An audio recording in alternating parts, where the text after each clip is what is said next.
Welcome back to Oliver Smith Watches. I am George, this is Elizabeth, and today we are talking hyper-horology. It is a term we kind of stole from the car world. Yeah. We have sports cars, you have supercars, then you have hypercars. I think Lamborghini's one of the best for representing all three. They kind of started out with sports cars, went to these supercars, and now with like the SVJ and some of their really up-end stuff, absolutely hypercar territory. And they have aligned themselves with one of my favorite watch brands. Right. Roger Dubuis. A brand that's doing the hyper-horology very well, and it's fun to talk about because these watches don't look like many other watches on the market, that's for sure. And they're not for everyone for that reason. They're pretty out there and pretty wild. Yeah, the main comparable, of course, is going to be Richard Mille, which I would also put in that hyper-horology category. Right. I mean, they're just both doing such avant-garde stuff. Same level. And really forging their own path. Like a lot of the car namesakes and things like that, these are all designs and companies that kind of don't care what you think. True. Lamborghini just came out with this great line the other day, said, we don't advertise on TV because the people who buy our cars aren't sitting in front of a television. And that hit home, man. I absolutely love that. And I feel the same way about these watches. Let's go back to a little bit history of Roger Dubuis. Sure. Because I never hear about where it came from, and just kind of, they're very new and they're always looking forward, but there was a Mr. Dubuis. You're absolutely right. The modern Roger Dubuis is definitely its own animal. Roger himself started in the 50s, believe it or not, with Longines. He worked for Longines for years, kind of hopped over to a little brand you might have heard of called Patek Philippe. Quickly worked his way through their complications department. He was a real rising star there, to the point where 1995, he went and created his own brand. So really, really cool, because this is kind of early on when watchmakers first started really getting recognized. Yeah. And one of the big recognitions they had was the Poisson de Genève, or the Geneva Seal. And he was one of these first independent guys who was doing work at a level that he was Geneva Sealed I think 1998 was when he got his first Geneva Seal. That's a big deal. It's a really big deal. Yeah. It's a Michelin star. This is not just, I'm a good cook. It's everything is perfect. Every bit of finishing, every bit of hand craftsmanship. It's this next level that very, very few people ever achieve. And from the beginning, his sort of MO was kind of breaking the mold, right? I mean, his first watch was not a skeleton, but it was funky. It was different. Yeah, I mean, he did a double tourbillon when most people couldn't do a single.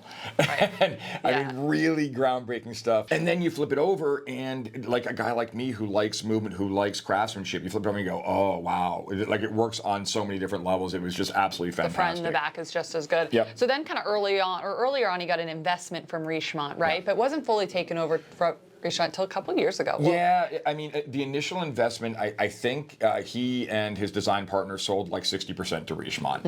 So they didn't exactly have a controlling interest, but they still had a really big chunk of it. And then, yeah, you're absolutely right. Richemont came in and kind of bought the whole thing. Smart move on their part for the manufacturing prowess to be able to do stuff like this. Yeah. Richemont as a company is also rather innovative, but also traditional. And I think that dovetails really nicely into what Roger Dubuis has always done really, really well. You can't really talk about Roger Dubuis today without touching on the Excalibur. Yeah. Right. That's kind of what I get to wear today. Their skeleton movement. So kind of walk us through. I mean, why is this skeleton movement so hard to make? Well, in general? and this in particular is a little bit different than most skeletons. Most skeleton movements are a pre-existing movement that you've removed all the metal from. Okay. You've lightened it. Sure. The only metal that's left is what needs to be there for some sort of structural integrity kind of a thing. What Dubuis set out to do was design a skeleton. So every bit of that is meant to be exactly where it is, and particularly on the Excalibur, it's these little touches of whimsy that I think watchmakers get to do, and every once in a while we get to notice. Excalibur, the legendary sword, is rumored to have been made out of meteorite. Okay. So if you look at the movement for the Excalibur watch, there's that big star in there, and it's a direct nod to the potential material there. But even more interesting, I can probably count on one hand the amount of automatic skeletons I've ever seen. Right. Generally speaking, those two things don't go hand in hand. We just talked about that in a video, how it's very rare to see an automatic skeleton. Yeah, Cartier did that with their Santos Dumont, and fantastic job, Cartier. Along these same lines, taking the traditional and bringing it up to that next level. Right. I think there's almost but done so in a way where it doesn't, the automatic it doesn't interfere with the design of it, doesn't interfere with the look. No, I mean, if anything, it accentuates it. It's just another bit of eye candy there to kind of check out. Skeletons that are actually legible. The way they've done the hands on that, there's 2 separate finishes, one on each side. So regardless of where light's hitting it, your eye's going to pick it up and you're going to be able to see it. That's a great point. You can't actually read it. I think that's the biggest complaint we get about skeletons. Sometimes somebody's like, I can't read this. Well, and I think some... But do you need to read it? my joke with a watch like this is if the meeting doesn't start till you get there, who cares? Yeah. and this is the guy who's holding the meeting, not attending. They also do the Huracan. Again, so for those of you who don't know, Roger Dubuis is one of the main sponsors for Lamborghini Super Trofeo. Right. If they're stickered all over the cars. You might not even heard the watch and you've seen the logo before.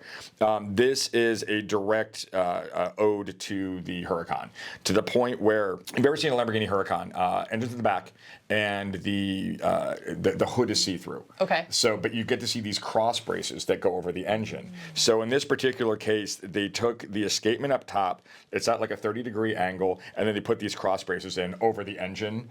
So I look at this, and all I can think of is the Huracan. I absolutely love it for that. That's complex. I would imagine that's hard to create. None of this is easy. Yeah. This all takes years and years and years of R&D. And then you layer on the fact that these guys aren't using traditional materials either. Right. It's all this carbon fiber and this really avant-garde stuff, again, taken from Lamborghini racing and things of that nature. And they have a partnership with Pirelli, right? And they use some of the tires and the straps. They do. Yeah. I forgot about that. So cool. So they do a Pirelli edition. Your strap will be race-used Pirelli rubber, and your warranty is on a big slab of that rubber, and it has like what race it was and who was driving. Cool. Again, just these little touches that kind of add to the mystique of the brand. And reusing, kind of eco-friendly. A little eco-friendly recycling, yeah.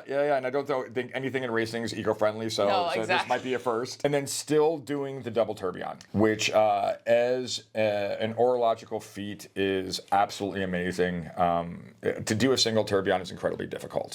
And for those of you who don't know what a tourbillon is or what it does, it takes the regulating organ, that little thing going back and forth, pulls it off the going train and spins it in 30 seconds or a minute or something like that. But what in effect it does is it's negating gravity's effect or the pull on a watch. Gravity's never pulling twice in the same space on that regulating organ. So what this does is it takes that differential and divides it in 2, creating more accuracy. Now, that's a really dumbed down version. If you want to know more, please call me or go to their website. They got a really good breakdown. No, it was a good breakdown. Thank you. Breakdown of it. Yes, you've done this before. But it's special to even have this watch here. Oh, yeah. I mean, all of their watches, every single one is limited edition, very limited in the run, numbered, I think, on the paperwork that they tell you, and just very, very special. I mean, as a company, they do 3,000 watches a year, maybe. It's not a lot. And here in the U.S., we see something like 10%. Okay. So maybe 300 watches a year, and we've got 5 of them in front of us. So again, we're just kind of living the life of Riley here at Oliver Smith Jeweler.